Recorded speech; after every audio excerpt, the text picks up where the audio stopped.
Quero saudar a igreja com a graça e a paz de nosso Senhor Jesus Cristo. Você que está aqui no templo conosco, você que nos acompanha pela internet, que a boa mão do Senhor esteja sobre a sua vida. Eu quero te convidar a abrir a palavra do Senhor no livro de Atos dos Apóstolos,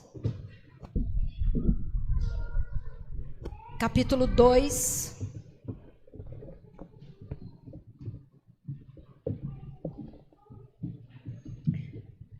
Capítulo 2 de Atos dos Apóstolos, a partir do versículo 42.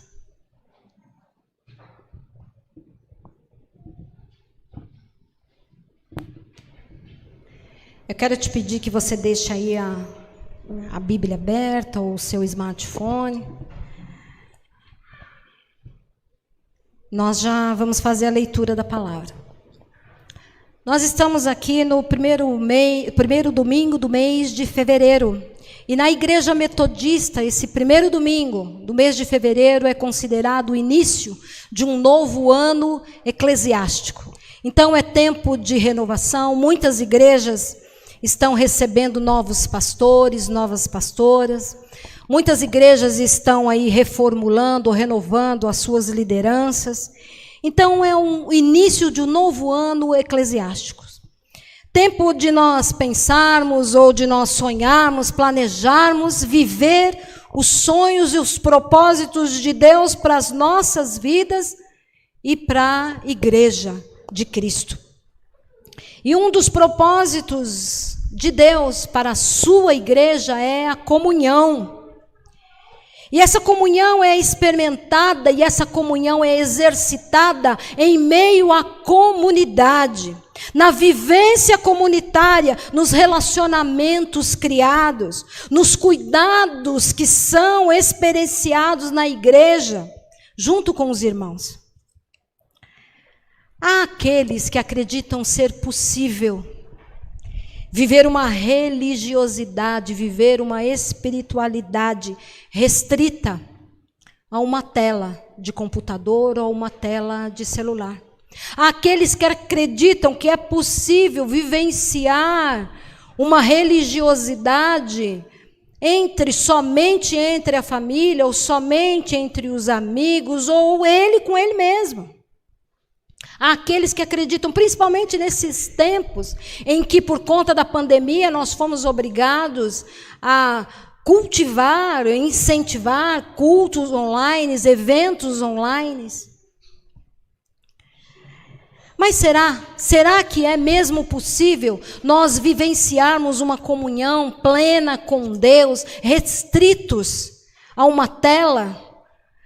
Será que é mesmo possível vivenciarmos uma comunhão com Deus de forma virtual, sem estarmos no templo, sem estarmos convivendo com os irmãos, sem estarmos caminhando com os irmãos?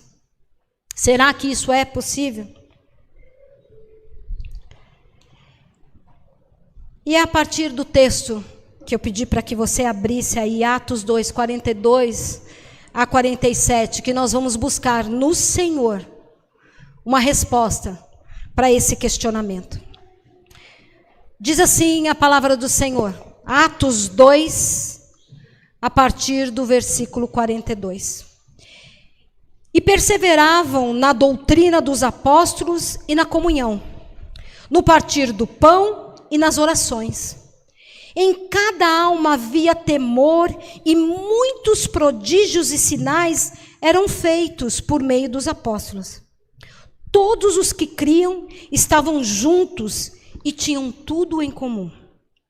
Vendiam as suas propriedades e bens, distribuindo entre todos à medida que alguém tinha necessidade.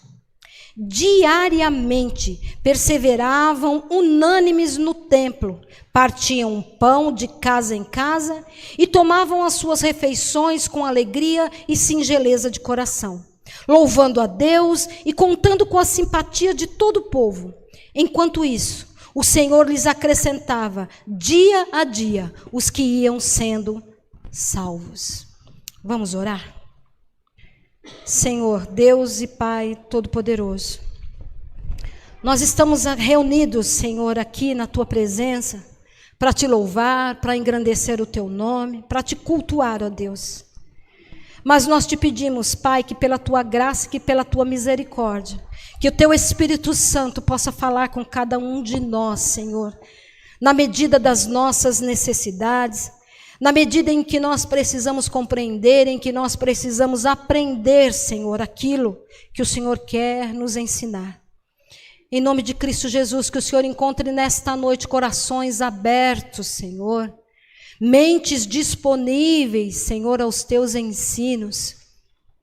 E que em nome de Jesus nós não saiamos daqui da mesma maneira que entramos, Pai, mas saiamos daqui transformados, com as nossas mentes renovadas pelo poder da Tua palavra. E é em nome de Cristo Jesus que nós oramos e já Te agradecemos.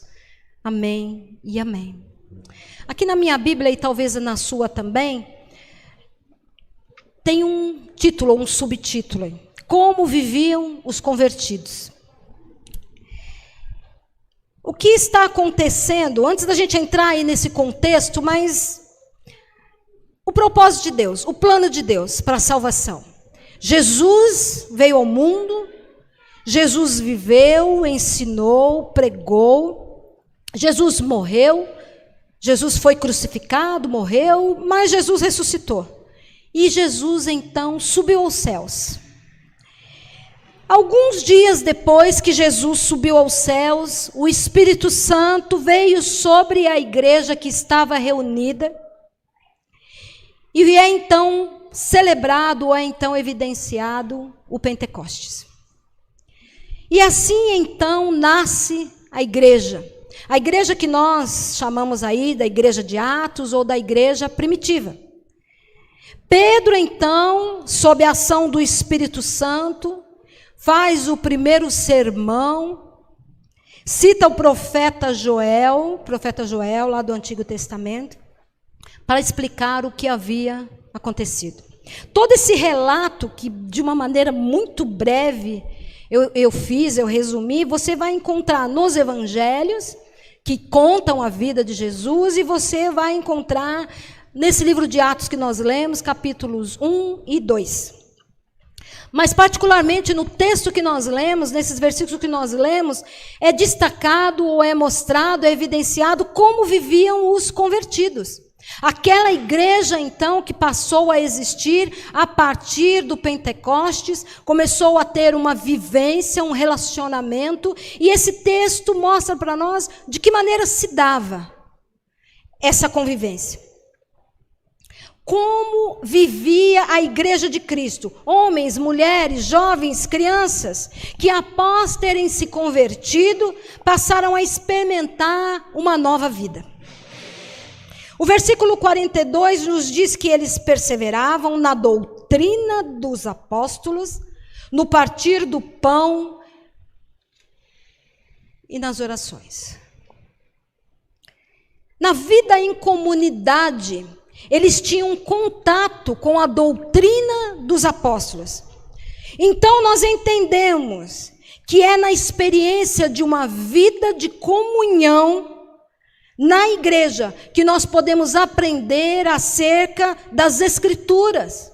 É na comunhão, na vivência dessa comunhão, na prática dessa comunhão dentro de uma comunidade de fé que nós podemos aprender acerca do Evangelho, acerca da palavra de Deus. É na convivência, é na prática desta vivência de fé que nós conhecemos e que nós podemos então dizer qual é a razão da nossa fé, qual é a razão da nossa esperança. E a partir então da apreensão dessas doutrinas apostólicas é que nós podemos lapidar a nossa fé. É a partir então da compreensão da sã doutrina é que nós vamos ganhando consciência e que nós vamos amadurecendo, que nós vamos crescendo espiritualmente. A partir do conhecimento desse ensino, nós temos condições de discernir as nossas crenças e as nossas convicções com lucidez. Conhecendo a palavra de Deus joga luz sobre os nossos pensamentos, joga luz sobre as nossas crenças. E aqui eu já gostaria de fazer uma diferenciação. Fé é diferente de crença. Se você pensava que fé e crença é a mesma coisa, hoje nós vamos quebrar esse tabu, vamos quebrar esse pensamento. Fé é diferente de crença, porque fé está diretamente relacionada à sua experiência ou à nossa experiência com Deus. Por isso que há aí diversas dimensões de fé. De acordo com as experiências que eu vou tendo com Deus, a minha fé vai crescendo, ou Deus vai acrescentando fé à minha vida. Fé, então, é confiar em Deus. Fé é descansar em Deus, independente do que esteja me acontecendo. Eu tenho fé no cuidado de Deus, eu tenho fé no amor de Deus, então eu descanso em Deus. Porque eu tenho fé que Ele está no controle de todas as coisas. Ainda que todas as circunstâncias ao meu redor evidenciem o contrário disso. Então eu tenho fé. Eu tenho fé que todas as promessas que Deus fez, que toda a revelação de Deus contida na sua palavra vai se cumprir. Ainda que. Isso é fé. Fé tem a ver, então, na confiança que eu tenho na providência de Deus. Agora, crença é aquilo que eu penso. Crença é aquilo que eu acredito sobre Deus. Crença é aquilo que eu penso a respeito de Deus. Então, tem muita gente que crê em algumas coisas sobre Deus, mas que não tem fé. E o contrário também, tem muita gente que até tem uma fé grande, mas tem algumas crenças distorcidas, tem alguns pensamentos equivocados a respeito de Deus, a respeito do caráter de Deus, a respeito dos atributos de Deus, a respeito da ação de Deus. Mas é muito importante que nós conheçamos quais são as nossas crenças, porque a maneira como nós nos relacionamos com Deus, a maneira como nós expressamos a nossa fé, está diretamente condicionada ou relacionada às crenças que nós temos, aquilo que nós pensamos, aquilo que nós acreditamos a respeito de Deus. Tem gente que tem fé, e tem gente que tem muita fé, mas tem crenças completamente distorcidas, que estão equivocadas sobre o que pensam a respeito de Deus, que alimentam e que compartilham crenças que não estão sustentadas na doutrina dos apóstolos. Crenças que são incompatíveis com a palavra de Deus. Crenças que foram formadas a partir do senso comum. Crenças que não encontram respaldo na palavra de Deus. Um amontoado de achismos, um amontoado de sentimentos, de impressões, que são incompatíveis com os ensinos de Jesus. E buscam Deus de uma forma equivocada, porque as suas crenças, embora a sua fé seja genuína, mas as suas crenças estão equivocadas. Porque não conseguiram discernir a revelação. Não receberam da parte do Espírito a revelação necessária. Por isso não conseguem encontrar nas Escrituras o alimento que necessitam. Por isso não conseguem encontrar as respostas para as suas dúvidas. E nem conseguem encontrar direção nos seus passos, no seu caminhar. E ao invés de seguirem a Jesus, seguem pessoas. E na maioria das vezes, seguem falsos profetas.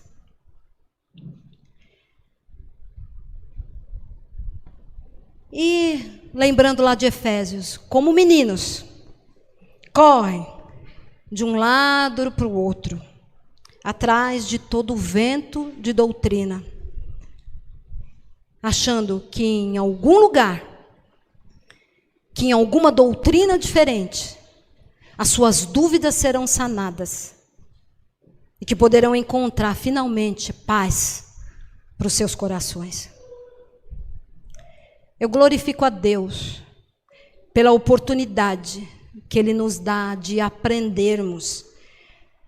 Eu glorifico a Deus pelo desafio de refletirmos e de buscarmos conhecimento e entendimento. Glorifico a Deus pela igreja onde eu o sirvo, pela igreja metodista. Uma igreja que leva a sério o ensino, uma igreja que faz questão de manter a sua escola dominical, uma igreja que trabalha com discipulado, uma igreja que valoriza a palavra, uma igreja que valoriza os sermões, onde os seus pastores, as suas pastoras são capacitados para que a palavra seja ministrada com verdade. Estudos bíblicos, uma igreja que incentiva estudos bíblicos, uma igreja que tem diversas publicações, revistas para a escola dominical, voz missionária, conexão, revistas que... Uma igreja que leva a sério o ensino, porque entende que a fé vem pelo ouvir. E ouvir é diferente de escutar. Porque quando você ouve, você compreende o que você está ouvindo. E uma vez que você compreende o que você está ouvindo, você pratica. Agora, se você só escuta, você não pratica, porque você não consegue discernir, você não consegue compreender. Eu louvo a Deus por essa igreja que nos dá, sim, oportunidade de vivenciarmos uma fé fundamentada na sã doutrina, na doutrina dos apóstolos, para nós não sermos enganados, para nós não sermos massa de manobra, para nós não sermos gado na mão de exploradores, na mão de mercenários. Para que nós possamos ouvir, compreender, discernir, ter a coragem de duvidar, de perguntar, de ter as suas dúvidas sanadas. Uma igreja que pensa e que deixa pensar, e mais do que deixar pensar, estimula o pensamento. Para que nós não sejamos enganados. E mais, para que nós também não nos tornemos enganadores. Como aqueles que distorcem a palavra de Deus a partir das suas crenças. Como aqueles que adaptam as escrituras sagradas às suas crenças. E com a sua malícia, induzem ao erro. Como está lá em Efésios 4, no versículo 14.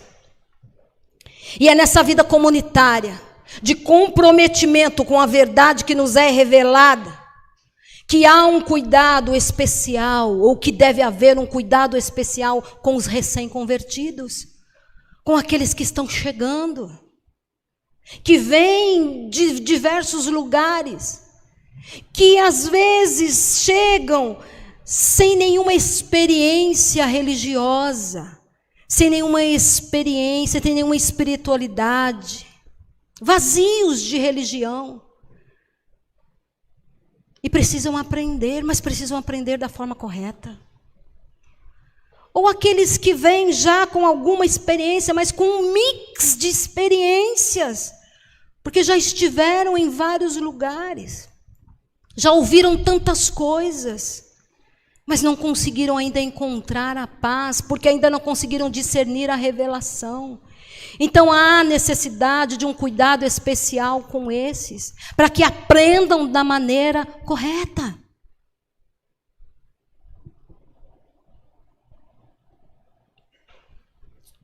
Somente o ensino dos apóstolos vai gerar crescimento e amadurecimento no meio da igreja. Porque, infelizmente, há muita coisa sendo dita no chamado mundo cristão, que não estão fundamentadas na palavra de Deus. As pessoas chegam aqui na igreja, cada uma com a sua história. Chegam com as suas crenças que foram formadas ao longo das suas vidas. Histórias pessoais. Chegam com muitas ideias. Mas muitas vezes chegam sem tradição. Pastora, o que a senhora está querendo dizer? Que a nossa igreja é tradicional? Eu não sei se você já ouviu essa pergunta, eu já ouvi muito. A senhora é pastora da igreja metodista? A igreja metodista é tradicional, né? Eu falo, depende. Depende do que você entende por ser tradicional. Tradição, para mim, tem a ver com história. Então, a nossa igreja é uma igreja com tradição. É uma igreja que tem história. E que bela história é a história da igreja metodista. Se você não conhece, vale a pena conhecer. Então, temos sim. Somos uma igreja, então, tradicional. Temos história. Temos as nossas doutrinas. Zelamos pelas nossas doutrinas, que estão todas fundamentadas na palavra de Deus. Doutrinas dos apóstolos que nós seguimos. Mas tradição é diferente de tradicionalismo. Tem um teólogo russo, ortodoxo, que disse o seguinte: tradição é a fé viva dos que já morreram. Tradicionalismo é a fé morta dos que ainda estão vivos. Que interessante, né? Que interessante. Então, nesse sentido, somos sim tradicionais. Temos sim história. Temos sim doutrinas. Todas elas fundamentadas na palavra de Deus. E é preciso nos dedicarmos ao ensino dos apóstolos, principalmente com relação aos recém-chegados. Precisamos sim nos dedicar ao estudo da palavra de Deus para podermos lapidar as nossas crenças. E é na vida comunitária, ou é a vida comunitária, que nos proporciona isso. E nos proporciona também uma vida em comunhão, como diz o texto. Os recém-convertidos viviam sob o ensino, perseveravam no ensino dos apóstolos, mas também numa vida de comunhão. E a comunhão é que nos faz mais fortes. A comunhão nos torna mais sensíveis às necessidades uns dos outros. A comunhão nos torna também conscientes da nossa responsabilidade para com o outro. Nós temos sim responsabilidade uns para com os outros. Por isso nós aprendemos e nós exercitamos a partilha. Por isso que no meio do povo de Deus, no meio de uma igreja que vive a comunhão, não pode haver necessitados. Como diz a palavra aqui, repartiam tudo. Não pode haver necessitados no meio de nós. Por isso também nós nos alegramos, por isso nós choramos juntos. Por isso nós experienciamos a bênção de sermos corpo de Cristo.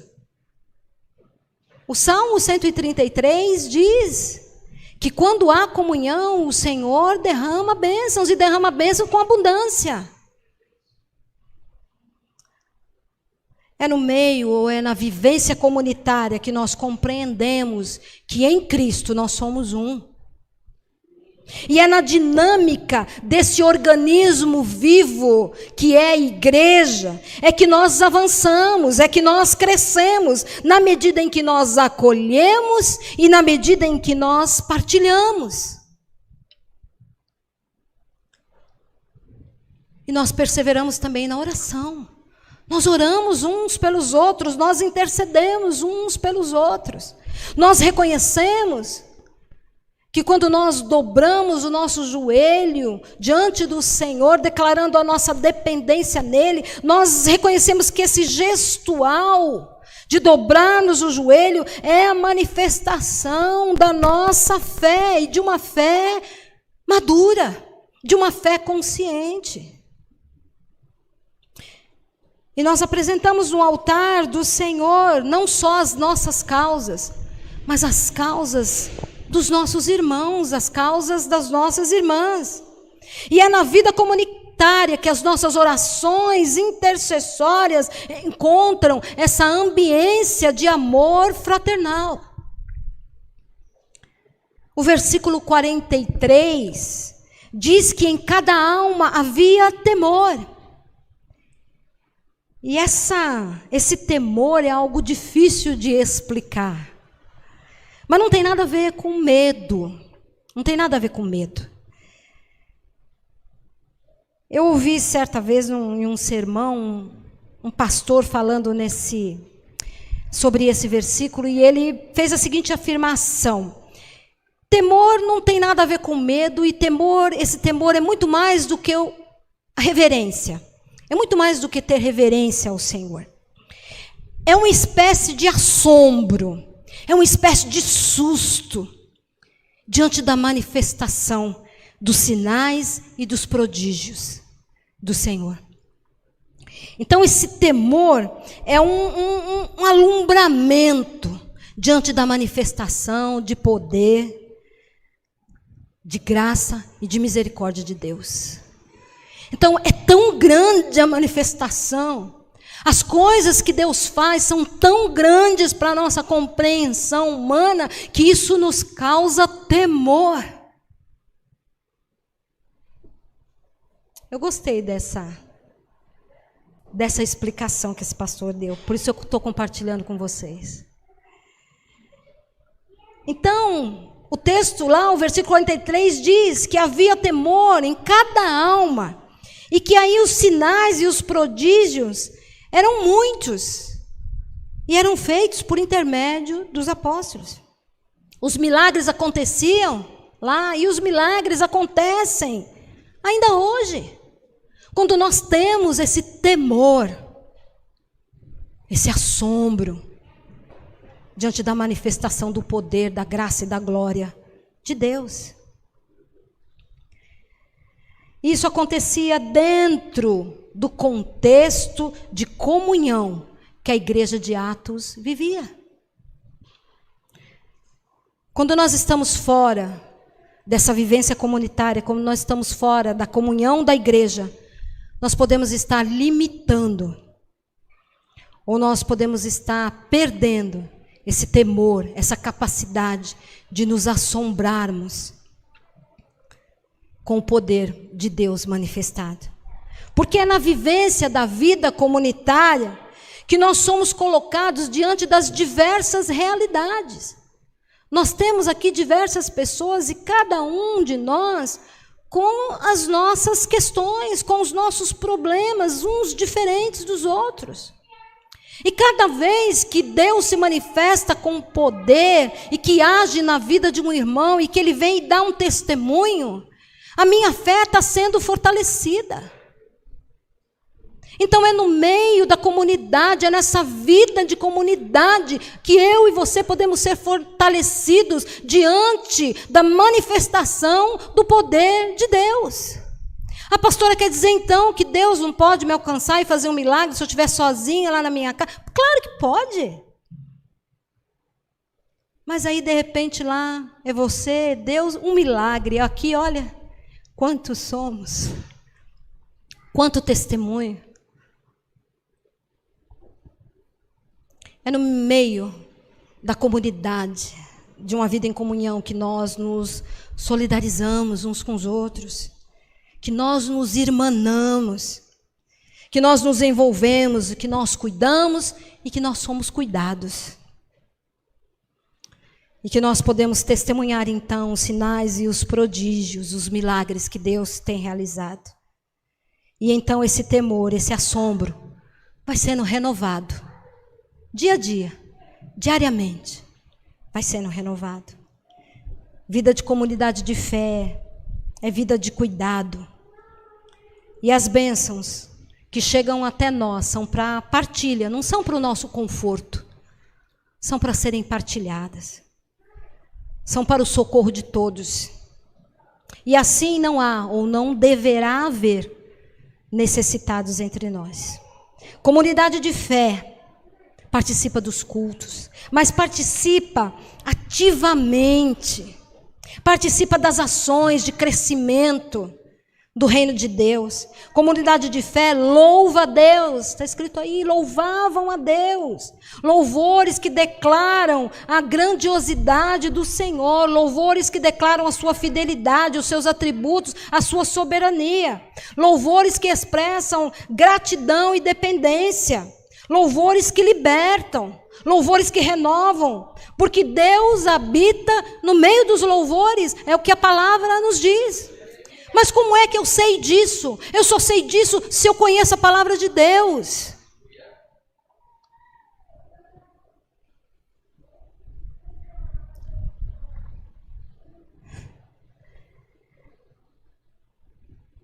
É no meio de expressões poéticas, de expressões líricas, que venham de um coração contrito, que Deus se manifesta e que Deus habita.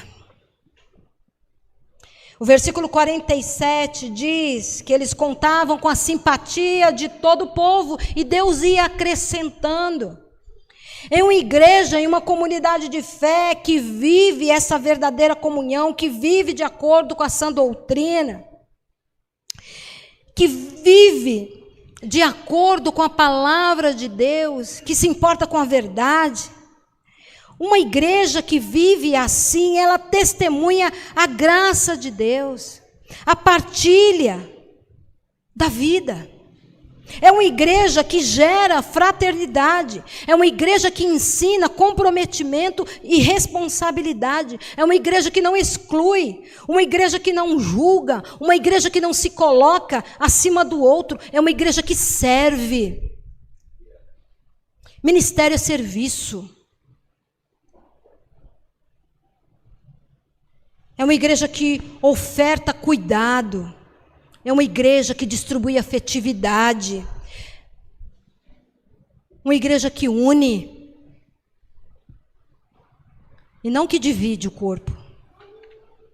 É uma igreja que tem palavras e que tem ações abençoadas. É uma igreja que tem olhar puro. É uma igreja que tem coração puro. É uma igreja que tem mãos limpas. Mente renovada pela ação do Espírito Santo. Uma igreja que acolhe. Uma igreja que vive esse assombramento das manifestações sobrenaturais de Deus. Uma igreja que compartilha, uma igreja que perdoa, uma igreja que pede perdão, uma igreja que louva o Senhor. Uma igreja assim é relevante na sociedade, faz diferença na sociedade onde ela está inserida. E uma igreja assim recebe o crescimento que só o Senhor pode dar. Tem um escritor que compara a igreja à Arca de Noé. Eu não sei se você já ouviu essa analogia. Ele diz que a igreja é como a Arca de Noé. Como era a Arca de Noé? O que tinha lá dentro? Animais. E vocês imaginem, né? Depois de um certo tempo, tudo acontecia ali dentro da arca. As necessidades fisiológicas eram feitas ali dentro da arca. Se comia ali dentro da arca, tudo acontecia ali dentro da arca. Então a gente olha para a igreja, ele fazendo essa analogia, fazendo essa comparação, ele diz, dentro da igreja existem muitas coisas que podem até cheirar mal, como dentro da arca. Mas dentro da arca havia vida, fora da arca só havia morte. A igreja é família. É assim que nós nos chamamos, a família da fé. Poxa vida, né? Família é família. Qual a família que não tem os seus problemas? Qual é a família que não tem as suas questões? Qual é a família que não tem os seus senões? Porque a família é formada de pessoas diferentes. E a igreja é uma família, a família da fé, formada de pessoas diferentes e de pessoas imperfeitas. E conforme Mateus 13, a partir do versículo 46, igreja é lugar onde tem o joio e onde tem o trigo. E eles crescem juntos. Mas haverá o tempo, como diz lá na parábola, da separação, em que o trigo será separado do joio. Igreja é família, então dentro da igreja há os espirituais e há os carnais. Há aqueles que buscam o fruto do Espírito e há aqueles que se rendem às obras da carne. Dentro da igreja tem os maldicentes, os maledicentes. Dentro da igreja tem falácia, dentro da igreja tem calúnia. Dentro da igreja tem os hipócritas, dentro da igreja tem os mentirosos, dentro da igreja tem os violentos. Na vida da comunidade tem gente que fere, tem gente que machuca o outro, tem gente que gera conflitos, tem. Mas na sua grande maioria, é gente que nos quer bem. Na sua grande maioria, é gente que exorta porque quer o nosso crescimento. Na sua grande maioria, é gente que está na disposição de servir. É gente que se alegra conosco, é gente que chora conosco, é gente que quer caminhar conosco. É gente que nos diz a verdade em amor. É gente que nos aconselha e que nos oferece cuidado, porque tem afeto por nós. É gente que ora por nós, é gente que exerce misericórdia e compaixão diante das nossas mazelas. É gente que se importa, ou seja, é gente que ama. Na sua grande maioria, é essa gente que está dentro da igreja. É família. E família tem conflito. Mas não é qualquer família. É a família de Deus. É a família que está ligada pelo sangue do Cordeiro. O sangue do Cordeiro que foi derramado por nós, para nos salvar e para nos fazer um com Ele. Eu quero te convidar a fechar os teus olhos, a se colocar na presença do Senhor, a pedir que o Espírito Santo ministre no seu coração, lhe dê o entendimento, o discernimento, para que aquilo que foi falado aqui não seja apenas escutado, mas que seja ouvido por você. Eu tenho encontrado ao longo do meu pastorado muitas pessoas desencantadas com a igreja, com as igrejas de um modo geral, porque foram feridos dentro das igrejas,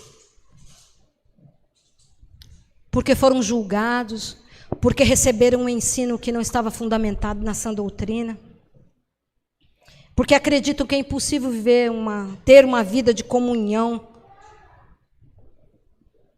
dentro da igreja.